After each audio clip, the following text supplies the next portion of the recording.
क्या इंसान फिर से जिंदा हो सकता है? क्या इंसानों का पुनर्जन्म हो सकता है? सुनने में बेहद हैरान करने वाला सवाल लगता है, लेकिन अब ये सिर्फ कल्पना नहीं बल्कि इसे हकीकत का रूप देने की तेजी से कोशिश हो रही है। अब वैज्ञानिक मौत को मात देने वाले फॉर्मूले पर काम कर रहे हैं, एक ऐसी तकनीक जो शरीर को थामे रखती है।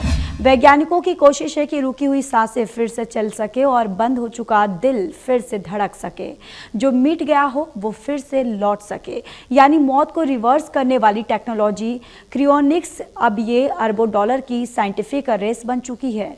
Labs, research, super computer, cryo tank और इंसानी जिद सब लगे हैं और एक मशीन में, और वो सुपर मशीन है मृत्यु को हराने की जंग। मौत के पार जिंदगी की तलाश वो अंतिम सच्चाई है जिसे हर कोई जानता है पर कोई देखना नहीं चाहता।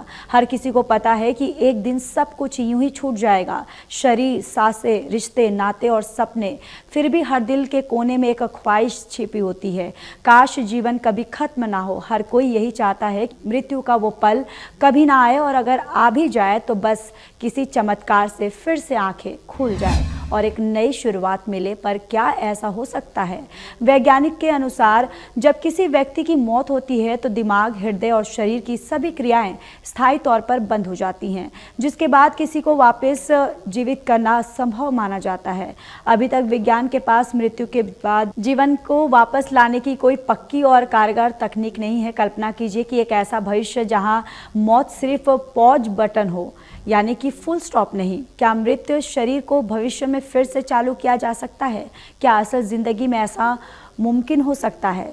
जर्मनी की कंपनियों ने यूरोप की पहली क्रायोनिक्स लैब बनाई है जहां मृत शरीर को लिक्विड नाइट्रोजन की मदद से इस तरह के संरक्षित किया जा सकता है कि शरीर के अंग सड़े नहीं, कोशिकाएं वैसी की वैसी बनी रहे जैसे मौत से ठीक पहले थी।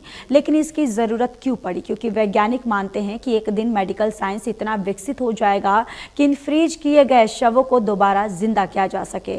ज़रा सोचिए, कोई अभी मरता तो उसका शरीर फ्रीज किया जा सकता है और सालों बाद जब विज्ञान के पास नई तकनीक होगी तब उसे फिर से जीवित कर दिया जाएगा।